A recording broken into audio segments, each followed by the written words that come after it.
Welcome to Navajo County Connection. I'm your host, Daryl Seymore, Supervisor of District 4. Today we have some wonderful guests. We're going to be talking a little bit about tobacco and the effects that it has. I have with us today Kim Curley from Winslow. Welcome, Kim. Thank and you. also Elvera Aguilera. And she's also from Winslow. So how was your drive up today? It was good. She just said it. We enjoy driving because we get the whole shebang at Arby's, and it's a beautiful drive. Yeah, it's always a beautiful drive. I was going about 75, and they passed me like nothing today. No. It was the other way around. I was like, this guy's going too slow. Things there, it's great. Well, tell us a little bit about yourself, and then a little bit about the program that you're here to represent, and we'll just talk a little bit more in detail about how to, just give us a little history of this program and how it got started. Well, first of all, I'm from Winslow, originally from Winslow. I started working for Navajo County 6 years ago. I was a health educator. And then I'm a program coordinator right now, and I used to I oversee most of the youth coalition with Elvera here. We just got started. It had already began in 2016 when I started. So it kind of transferred from Snowflake to Winslow, and then we just kind of built from the ground up with our youth. Okay. Elvera, do you want to share a little bit about yourself, your background, and what your involvement is here? I've been with Navajo County since October of 2019, and I started as a health educator. I still am for tobacco prevention, and Darcy, our supervisor, gave me the lead for the youth coalition. And like I said, I'm just taking it over for Kim. So, yeah, just here to spread the awareness about tobacco and the effects of it. Okay. It's interesting today because there's not as many advertisements of tobacco that there was when I was your age and younger. Yes. Okay, and I can still have some of those jingles in my head from the tobacco because everything you saw on TV was tobacco, tobacco, tobacco, tobacco. And, Yes. And it's something that they were selling the cigarettes and selling it, prevalent. Everybody, got where they used it or had a form of it. But so we really want to reach out to the youth today and also to the program of make people aware that a tobacco is, we say, well, how much harm can there be in a cigarette? But share with us of when you find in your working with youth, when do they get started smoking and or use of tobacco, and what is their preference use? But going back to the program, I just wanted to, tell that it is funded by Arizona Department of Health Services, and PEMA Prevention Partnership is also the one that oversee us employees, and we're trained by them. They're the one that give us the material, the education, and what we do is we just soak all that up and then teach our youth, young leaders as well. And but going back to to your question, the coalition that we have, like I said, we just give them information because it's better for other peers to hear from younger peers who knows of the dangers of it, the effects of it. But yeah, we recruit from 7th to 12th grade for our coalition. Okay. So obviously it's more of an understanding if a 15-year-old tells a 13-year-old about the dangers of it than me speaking. So that's our goal, is to have train younger leaders to spread the awareness to younger peers. Can you share with us some of the things that you teach them, how they bring up the conversation, or what is the points that you want them to share with the other people? So when we start out, I'm more of a hands-on, and I've always got to reach the facts. First thing is, we like to teach them like some of the information, just like with cigarettes. They're addicted by the first time they've tried they're addicted by the age of 15, 16 years old, and then they'll continue. One of the things that's trending is vapes, e-cigarettes. That's a lot of, it started trending back in like, I think 2017, and it kind of just shot up, and then you see the graph, you know, of cigarettes just kind of going under, but you see the e-cigarettes coming up. So we share a lot of visuals with our youth. Our youth actually made a board of like what they look like, because there's just, it's everywhere, on all social media, just the tricks and the tobaccos that you know, to lure these kids in. So we just try to embed that in them. And sometimes when I first started, we would go to events, and one of the things was I would come out and I would speak to the kids, to the youth. All I had to do was just tell them one time, my youth, and then they were set. They would know what to say about our board, and just educating those kids from kindergarten to 7th, 8th grade. That's good. That's really good.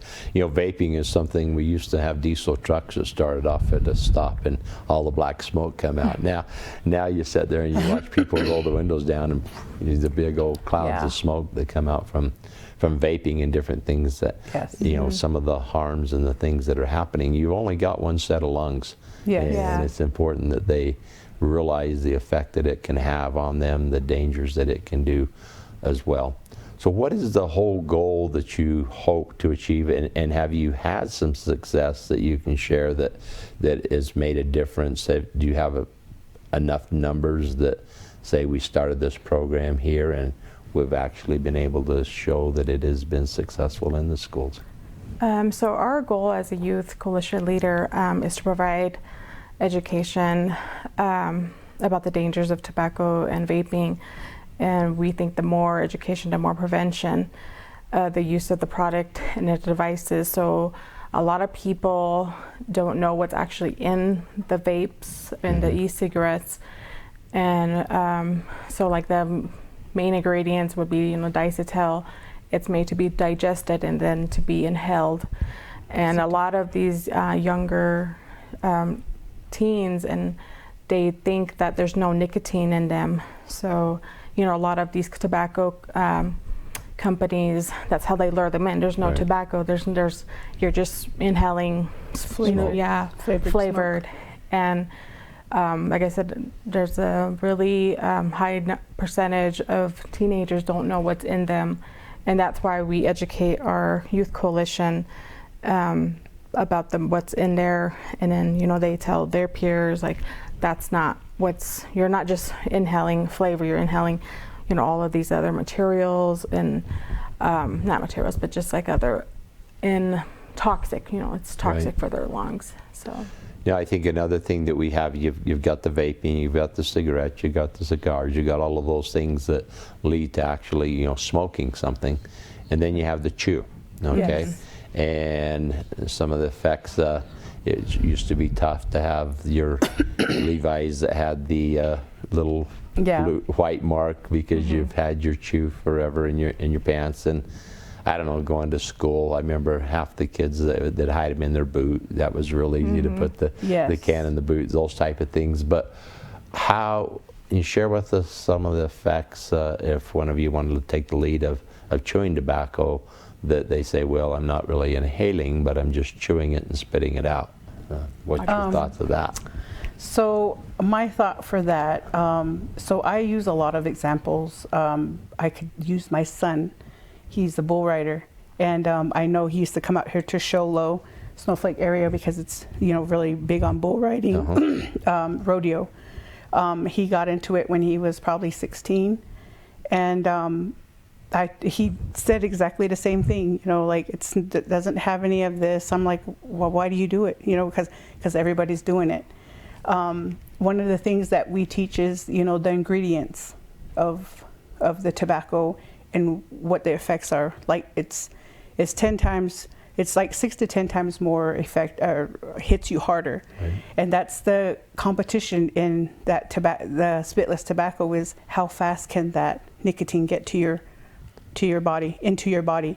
So those are the points that we try to teach. Like educating my son about that, he stopped it totally. But just being addicted to that nicotine, it's hard to stop when somebody's using spit tobacco. I teach a lot out here, like Blue Ridge, Show Low, and I see a lot of spit tobacco, as opposed to, you know, going to Winslow High School or Holbrook. You don't see any of that stuff, but I know that this is a rodeo country out here, and so when I come teach out here, we try to focus on the spit tobacco, and that's one of the things we teach, is just trying to get through where, just educating them of how they lure these kids into taking that spit tobacco, and once you're hooked, you know, it's harder to get unhooked. Right. It's probably one of the hardest habits that some people, grown men, have had to overcome. You don't have that effect so much on women or young women, Yes. but you do have it on your teenagers and your men. And many people say it becomes a vice, and it becomes something that hooks them, that's what they have to have the first thing in the morning. It's what they have to have before they go to bed. Yes. And sooner or later, depending on how long they've had it, they start looking for that high, because they get a little high from it. Yes. And they start looking. Now, you guys think I probably chewed and smoked my whole life and all this stuff about it, but I can honestly tell you I've never chewed and I've never smoked. But I learn, and I learn from people, and I learn from things that have happened with things. But with that, it is very addictive and very hard for people to change. I actually have on my calendar a very good friend of mine who gave up chewing, and I call him most of the time on my calendar to remind him that this is his anniversary. And it's going on well over 20 years since his last time that he chewed. And so those are things that are positive, that it can happen, but still he would be the first to tell you never start, because of the changes there. Yes. What are some of the accomplishments that your group has accomplished that you're most proud of? We have worked with the communities to enforce with the tobacco-free ordinance for parks to be smoke-free. And in the past year that I've worked with youth, you know, we've overseen 1,200 youth. You know, then that's a really high number for, you know, especially during this past pandemic, to spread awareness about it. So, you know, and our coalition, they're one of the coalitions to have the smoke-free parks. So yeah. So I just wanted to mention that the girls that we started when they were 7th grade, and they're all seniors. Okay. So it's kind of hard to let them go, because I'm telling you, they've done a tremendous amount of work. Like, I'm telling you, my Darcy just kind of said, here you go, you know, and I just kind of worked with it, you know, and I'm so very proud of them, because they did pass that ordinance through Winslow. We went in front of city council, and, you know, they asked for signs to go up, because we actually did our own studies of, like, you know, how is this affecting the kids in baseball, because we had 2 girls that were very active in softball, and they would say, we smell smoke everywhere at the park, you know, and so they took it to city council. And we also did, like, the sewer lines that were running through the parks. I mean, well, not sewer lines, but, like, one of the examples was, if you threw a cigarette on the floor, I mean, on the dirt, it's going to soak into the soil, and then what if a kid touches it, you know? Right. So it was just, they did an amazing job. Like I said, we were built from the ground up, and they know how far they've come. About how many girls was it? I had 7. Was it 7 or 6? 6 girls. And were they successful through that whole time of abstaining from tobacco? Yes. The most part of them? Yes. I think 2 of them actually, actually one of them went to college. One is at college, and then the other one, she is still in Winslow, but That's- part of the coalition. Yeah. That's fantastic. That's Yeah. really neat. That when you see youth take the initiative and go and do those things themselves, and then their peers see it. You can either be an influence for good, or you can be an influence for bad. Yeah. And it's neat to hear that they're willing to stand up, and when they know they're not alone, that they have a group of people helping them. Yes. That's fantastic, as they're able to work through it together and make part of it. Yeah, and I also think it builds leadership. I could choose any of those girls, and if I'd had them come in today, they would be able to sit down and tell you all the facts that you probably would ask. That would be neat to hear. Yeah. It really would be. Yeah. It would be. And it's getting close to graduation, so they're busy. they're really busy. So And they work too. they so. work. Yeah. But they still make the time for the group, for the, we have meetings, they attend. And I recruited 2 more just recently, and they're 7th grade and freshmen. So they're educating them what they know about, any education material of tobacco. So What makes a person eligible to be recruited, or how do you work on that? I think just commitment. Yeah. And just and to make sure it's not really a contract. They can't be smoking, or Right. but it's just more of a commitment, and they know it's voluntarily. So, but everybody has been great. So and it's nothing bad I can say.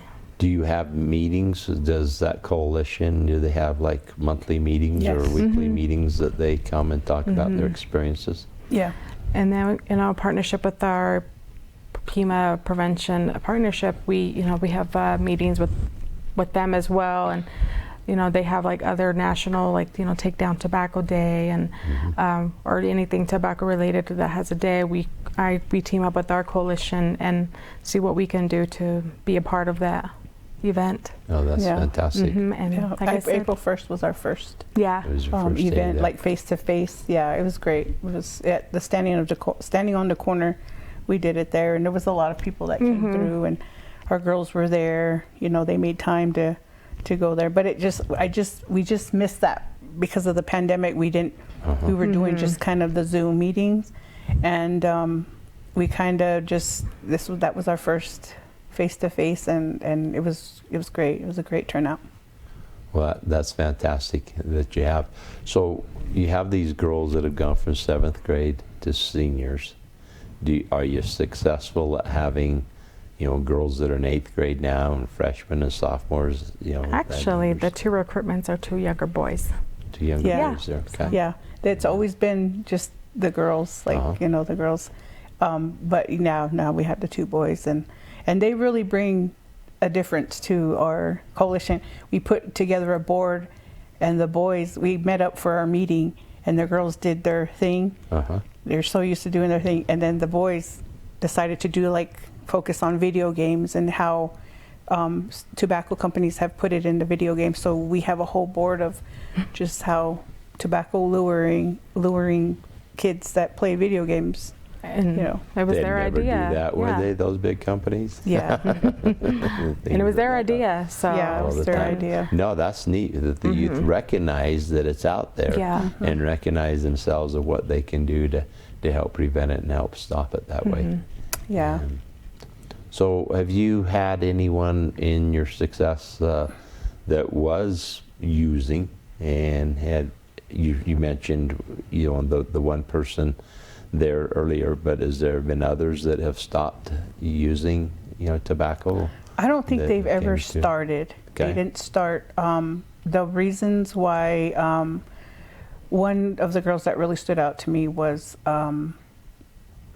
she graduated last year, but she shared one day because one guy came up to our booth and was like, "So why are you on this coalition?" And she was just like, "I don't know what to say," But she shared her story. Her father smoked like in the house, everywhere, and she wanted him to stop smoking.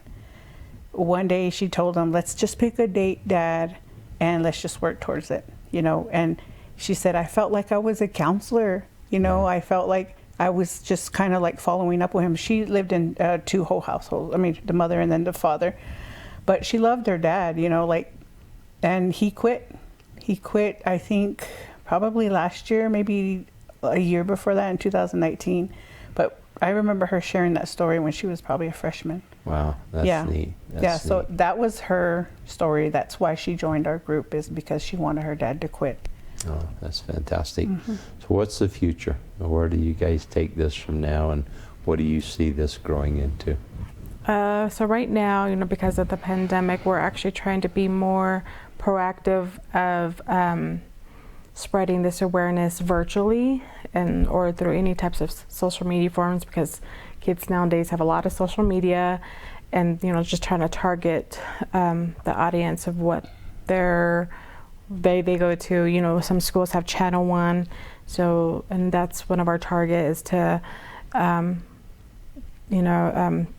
but like I said, the education is a priority to younger peers. So obviously the targeting through social media or schools, partnering up with schools and through Navajo County.